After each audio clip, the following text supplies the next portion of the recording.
আলাদা রাখতে হবে। আবার সে যদি মুসলিম হয় তাহলে আল্লাহর কোরআনকে মানতে হবে কি হবে না? বলেন, কোরআন মানতে হবে কি হবে না? যে কোরআন মানে না সে মুসলিম থাকতে পারবে? যে কোরআন বিশ্বাস করে না সে ইমানদার থাকতে পারবে? তাহলে সুতরাং তাকে ইমানদার থাকতে হবে, মুসলিম থাকতে হবে, কোরআনকে মানতে হবে। কোরআনকে মানতে গেলে তাকে আল্লাহর কোরআনের নির্দেশ অনুযায়ী রাষ্ট্র ক্ষমতার মাধ্যমে নামাজ কায়েম করতে হবে, রাষ্ট্র ক্ষমতার মাধ্যমে যাকাত বাস্তবায়ন করতে হবে। নামাজ এবং যাকাত যখন বাস্তবায়ন করবে, রাষ্ট্রকে দিয়ে সে ইসলামকে বাস্তবায়ন করল। সুতরাং রাষ্ট্র থেকে ইসলামকে বিচ্ছিন্ন করবার কোন সুযোগ একজন মুসলমানের জন্য থাকতে পারে না। এখন যদি সে ধর্মনিরপেক্ষ হতে চায় তাহলে তার সামনে বিপরীত প্রতিক্রিয়া আদর্শ হয়ে গেল। ইসলাম বলবে রাষ্ট্রের সাথে ধর্মের সম্পর্ক থাকবে, আর ধর্মনিরপেক্ষ মতবাদ বলবে রাষ্ট্রের সাথে ধর্মের সম্পর্ক থাকবে না। এখন এই দুটো আদর্শ সে একসাথে কোনোদিন মান্য করতে পারবে না। তাকে যে কোনো একটা মানতে হবে।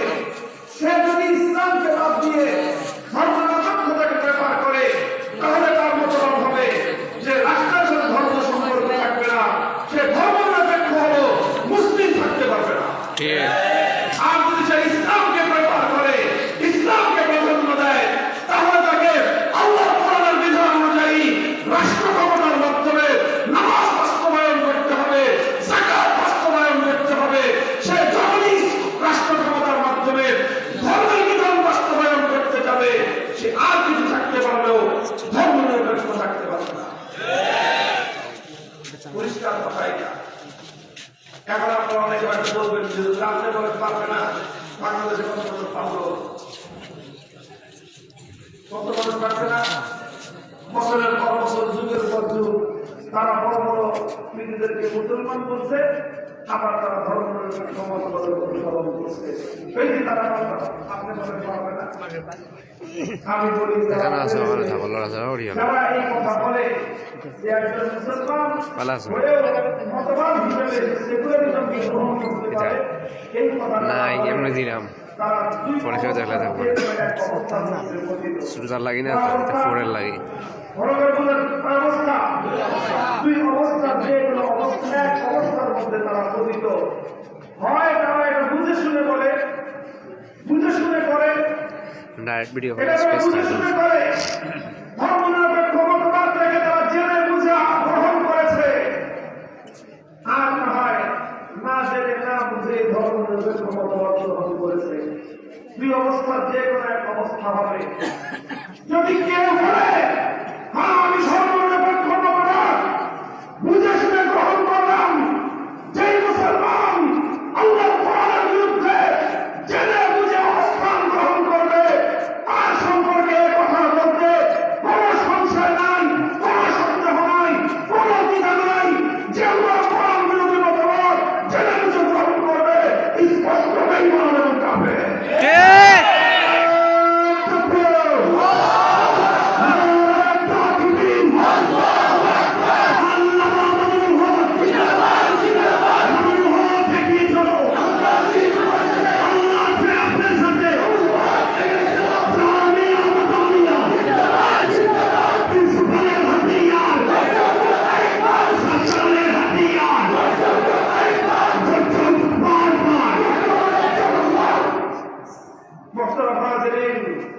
যদি জেনে বুঝে কোন মুসলমান ধর্মনিরপেক্ষ মতবাদের বিশ্বাসকে গ্রহণ করে, সে আর কিছু হতে পারে, নামের সঙ্গে হাজি কাজী পাজির টাইটেল লাগাতে পারে, ইমানদার থাকতে পারে না।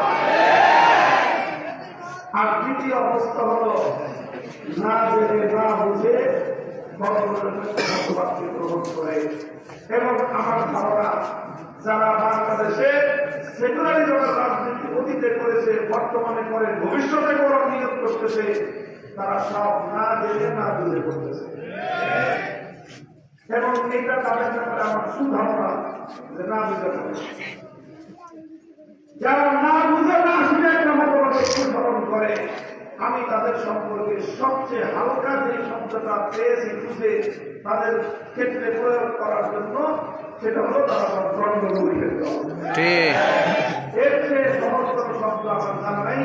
আপনাদের জানা থাকলে আমাকে বলেন যে বেটা একটা রাজনৈতিক মতবাদ তুমি গ্রহণ করবা না জেনে না বুঝে একটা মতবাদ গ্রহণ করলা, সেই মতবাদের জন্য সংগ্রাম করলা, সেই মতবাদের জন্য লড়াই করলা, সেই মতবাদের জন্য জীবন বাজি লাগাইলা, সেই মতবাদের জন্য জীবনের সম্পদ খরচ করলা, সেই মতবাদের পিছনে জীবনের মূল্যবান সময় নষ্ট করলা। তুমি এমন মতবাদ না জেনে না বুঝে জীবনটাকে যেই পথে বাজি লাগাইলা, তোমাকে যদি গর্বমূর্খ না বলি, তোমাকে এর চেয়ে সহকার কোনো শব্দ বড় ভাষা আমার জানা নেই। আর মূর্খতা এই দাঁড়িয়ে খাতার বলতে না, আমি জেনে বুঝেই আমি গ্রহণ করেছি, তাহলে তোমার জন্য আমার সবচেয়ে সহজ শব্দ হলো তুমি বেঈমান। যারা মুসলমান হওয়ার পরেও ধর্মনিরপেক্ষতার রাজনীতি করে, হয় জেনে বুঝে করলে বেঈমান, না জেনে না বুঝে করলে ধর্মমূর্খ। আল্লাহ এই জাতিকে বেঈমানের হাত থেকে রক্ষা করুন, মূর্খের দলের হাত থেকে রক্ষা করুন। আল্লাহ রব্বুল ইজ্জত এদেশটাকে, হে মুসলমান, মনে রাখো, এই দেশ বাংলাদেশ বাংলাদেশ আমরা পাই নাই, অনেক মূল্য দিয়ে দেশকে খরিদ করতে হয়েছে আমাদের। 190 বছর ব্রিটিশের বিরুদ্ধে লড়াই করতে হয়েছে আমাদেরকে। ব্রিটিশরা মান্য এই দেশ আমাদেরকে দেয় নাই। বালাকোটের রণাঙ্গনে সৈয়দ আহমদকে রক্ত দিতে হয়েছে। বালাকোটের রণাঙ্গনে হাজারো মুজাহিদিনদেরকে রক্তের রাস্তা পেশ করতে হয়েছে। সামনের রণাঙ্গনে হাজার জামিনকে শাহাদাতের রাস্তা পেশ করতে হয়েছে। ওলামায়ে উম্মতকে রক্তের সাগর পানি দিতে হয়েছে। তারপরে গিয়ে 190 বছরের গোলামিকে ছিন্ন করে ব্রিটিশদের গোলামির আমল সমাপ্ত করে স্বাধীনতার সূর্য আমাদের দেশে উদিত হয়।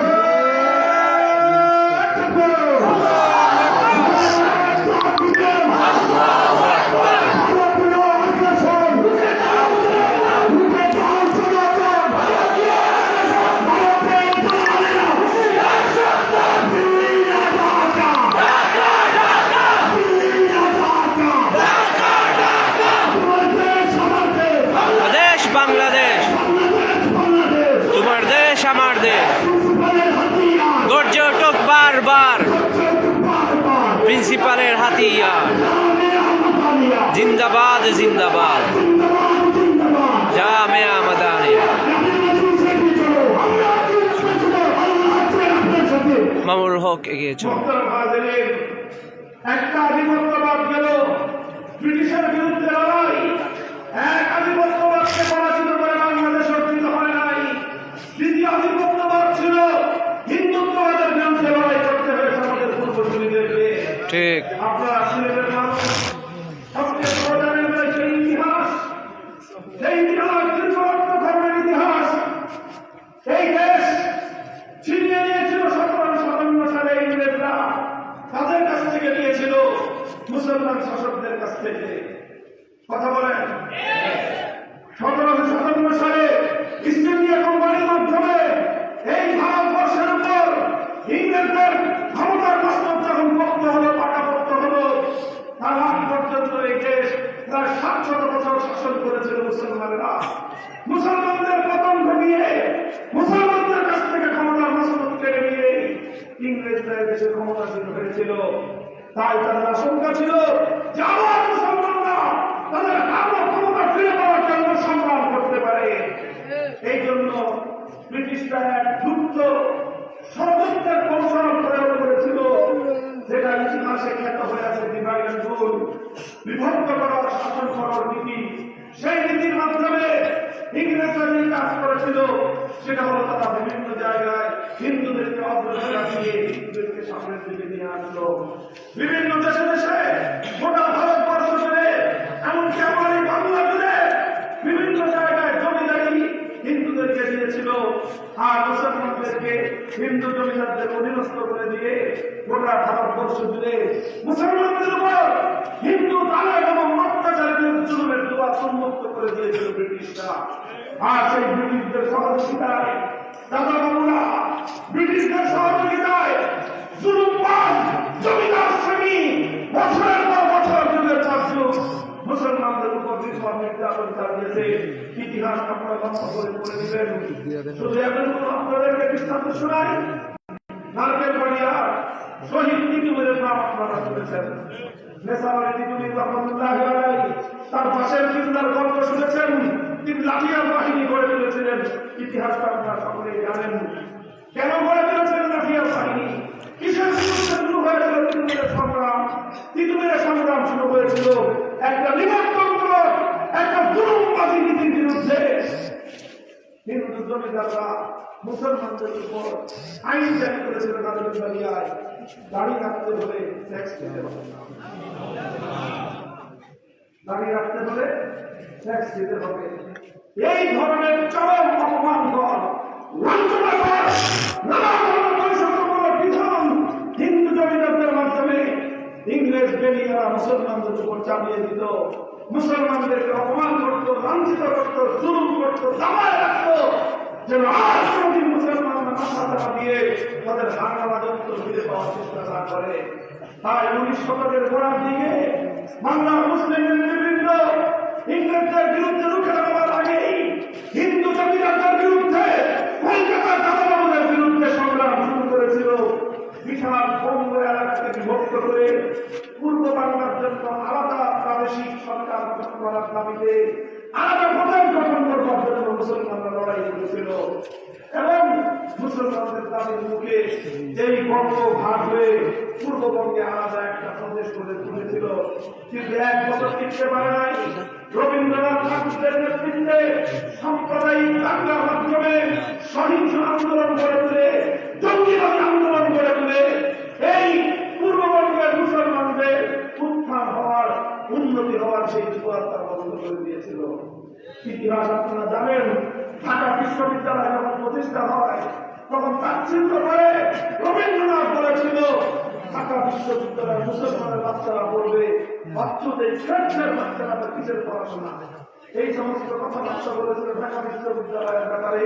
আর ঢাকা বিশ্ববিদ্যালয় গড়ে উঠেছিল নবাব স্যার খলিলুল্লাহ তার ব্যক্তিগত সম্পত্তির উপর।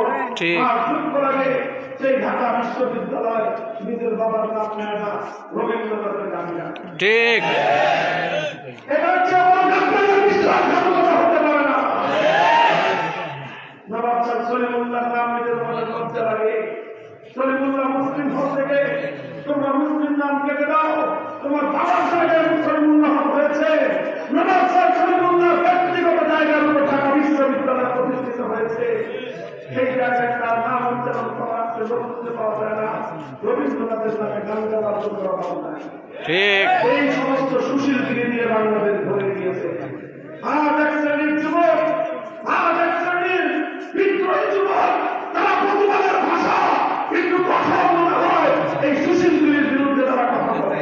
ঠিক, শরীফ ওসমান হাদি আর বাংলাদেশের প্রাণ, গোটা বাংলাদেশের আইকন, জুলাই যুদ্ধের অন্যতম প্রতীকী নাম শরীফ ওসমান হাদি। তার বক্তব্য ছিল এই সকল সুশীলগিরির বিরুদ্ধে তোমরা এই সমস্ত কার্যক্রম করবা, এই সকল সুশীলগিরি করবা, বাংলাদেশের ইতিহাসের সঙ্গে গাদ্দারি করবা, আগামী প্রজন্ম সেই গাদ্দারি হতে দেবে না। ঠিক, কি করবে আমার প্রজন্ম সেটা তারা ইতিমধ্যে প্রমাণ রাখতে শুরু করেছে। শরীফ ওসমান হাদি মৃত্যুবরণ করেছে। যারা মনে করছে এক বিপ্লবীর মৃত্যুর মধ্য দিয়ে জুলাইয়ের চেতনা এটা বন্ধ হয়ে যাবে, পরাজিত হয়ে যাবে, থমকে যাবে, বোকার সঙ্গে বসবাস করছে, ছেড়ে দেখবো এক ওসমান হাদি শাহাদাতের মধ্য দিয়ে তার পক্ষ থেকে লক্ষ লক্ষ ওসমান হাদি জন্ম নিবে।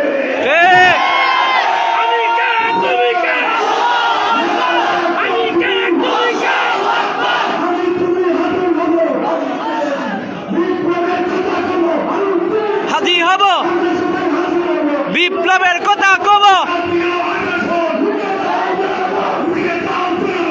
ভারতীয় আগ্রাসন রুখে দাও।